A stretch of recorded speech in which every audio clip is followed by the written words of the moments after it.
Samedi 4 mars, Virginie Efira est l'invitée de l'émission Les Rencontres du Papotin.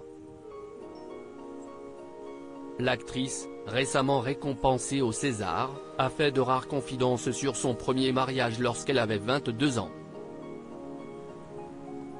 Une union désapprouvée par son père, pour qui elle avait alors fait une grave erreur.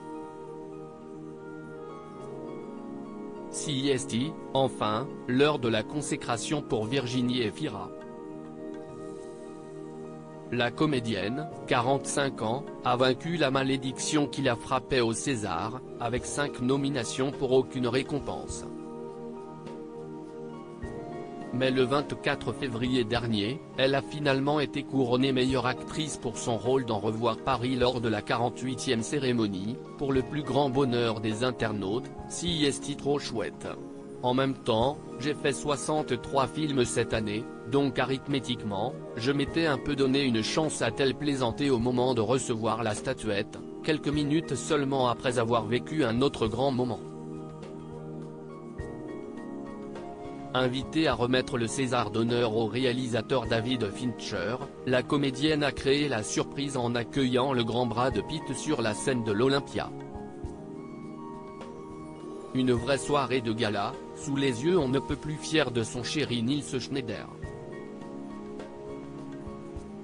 Moins pire qu'un cancer, mais quand même si la comédienne franco-belge nage aujourd'hui dans le bonheur avec son compagnon, qui lui a offert un tendre baiser durant la cérémonie des Césars, elle a néanmoins connu une autre grande histoire 20 ans plus tôt. En 2000, elle fait la rencontre du comédien Patrick Ridremont qu'elle épouse 2 ans plus tard, alors qu'elle n'a que 22 ans. Une union qui ne plaît pas du tout à son père, médecin oncologue, comme elle l'a raconté lors de son passage sur le plateau des Rencontres du Papotin ce samedi 4 mars. Mon père m'a éduqué dans l'idée d'être une femme indépendante qui ne dépendait pas des hommes. Il a dû trouver très conventionnel qu'à 22 ans, je veuille me marier. Il m'avait dit qu'il ne fallait pas enfermer l'oiseau dans la cage.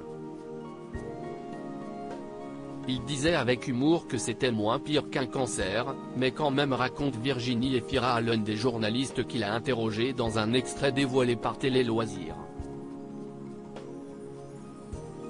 A-t-il en revanche approuvé ses fiançailles avec le réalisateur Mabrouk El Mekri, le papa de sa fille Ali, annulée seulement un an plus tard? Bonne question.